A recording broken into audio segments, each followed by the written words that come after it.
নমস্কার বন্ধুরা, আজকের আবারও হাজির হয়েছি একটা নতুন রান্নার রেসিপি নিয়ে। এই দেখো, এই মাছটা আমাদের এখানে বলে গঙ্গার তরোয়াল মাছ, তলোয়ারের মতো দেখতে, তাই এটা তরোয়াল মাছ বলে।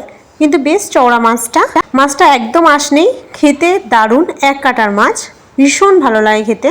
তো বাজারে ভালো দেখে দেখতে পেলাম বলে নিলাম। তো আজকেরই এটার আমি ঝালের রেসিপি বানাবো। তো মাছটা আমি ভালো করে ধুয়ে নিয়েছি, নিয়ে এরপর আমি আগে নুন মাখিয়ে নিচ্ছি। নুন মাখানো হয়ে যেতে আমি হলুদ গুঁড়ো মাখিয়ে নিচ্ছি। এই মাছটা তোমাদের ওখানে কী নামে ডাকা হয় কমেন্ট বক্সে জানাবে, তাহলে আমিও জানতে পারবো একটু। তো মাছটা যত চওড়া হবে আর বড় হবে তত টেস্ট বেশি হবে। তো নুন হলুদ আমার মাখানো হয়ে গেছে। এরপর কড়াই আমি দিয়ে দেবো বেশ কিছুটা তেল। তেলটা একটু গরম হতে সময় দেব। গরম আমার তেলটা ভালোই হয়ে গেছে, দেখতেই পাচ্ছ। আমি আস্তে আস্তে মাছগুলো দিয়ে দিচ্ছি। মাছ আমি কিন্তু খুন্তির সাহায্যে দিই, তার কারণ হাত দিয়ে যদি দিই তেলের মধ্যে হাতটা টাচ লাগলে ছাঁকা লাগতে পারে, সেই জন্য এটা আমার সেফটি রইল।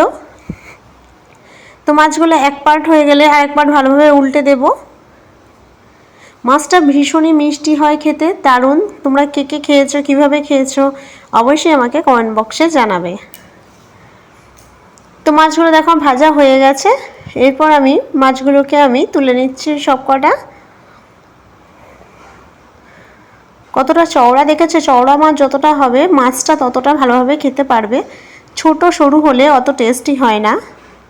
তো কড়াটা পরিষ্কার করে আমি আরও বেশ কিছুটা তেল দিয়ে দিলাম। তেলটা একটু গরম হোক।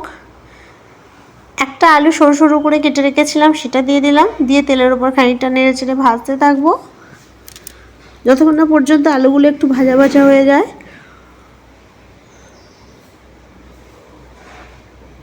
এরপর দিয়ে দেবো একটা গোটা বড় কুচানো পেঁয়াজ, কারণ নদীর মাছের বা সমুদ্রের এই মাছের ঝালের পেঁয়াজটা একটু বেশি লাগে। দিয়ে ভালো করে নেড়েচেড়ে আলুর সঙ্গে পেঁয়াজটা ভেজে নেব। এরপরে দিয়ে দেবো একটা গোটা টমেটো, দিয়ে ভালো করে নেড়েচেড়ে আমি ভেজে নিচ্ছি।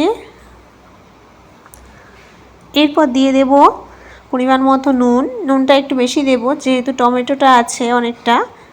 দিয়ে দেবো হলুদ গুঁড়ো, দিয়ে ভালো করে আবারও নেড়েচেড়ে তেলের উপর কষতে থাকবো। এরপর দিয়ে দিলাম আদা ও রসুন বাটা, এটা একটু বেশি লাগবে। রসুন বাটা না হলে, এটা যদি স্কিপ করে যাও তাহলে মাছের তেল ঝালটা একদমই ভালো লাগবে না। এরপর দিয়ে দিলাম গুঁড়ো লঙ্কা। নদীর মাছ করতে গেলে বা সমুদ্রের মাছ রান্না করতে গেলে তোমরা কিন্তু একদমই কাঁচা লঙ্কা দিয়ে করার চেষ্টা করো না। এটা একটু গুঁড়ো লঙ্কা দিয়ে বেশ ভালো লাগে। তো ভালোভাবে কষা হয়ে যেতে আমি অর্ধেক একটুখানি জল দিয়ে দিয়েছি কষার জন্য আরও ভালো করে।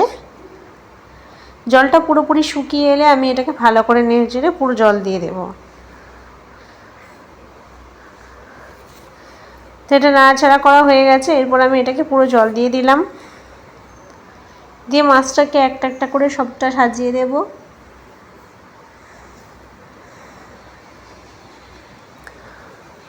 গরম ভাত দিয়ে এই মাছের ঝালের তরকারিটা খেতে অসাধারণ লাগে। তোমরা বাড়িতে প্লিজ প্লিজ একবার বানাবে।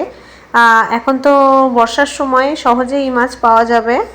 বানিয়ে খেয়ে আমাকে কমেন্ট বক্সে জানাবেন কেমন হয়েছিল। গন্ধটা তো অসাধারণ বেরিয়েছে। আমি 5 মিনিট পরে ফিরবো, আর একটু ঝোলটা একটু শুকনো হতে হবে। তো দেখো আমার হয়ে এসছে। এরপর আমি নাড়িয়ে চাড়িয়ে নামিয়ে নিলাম।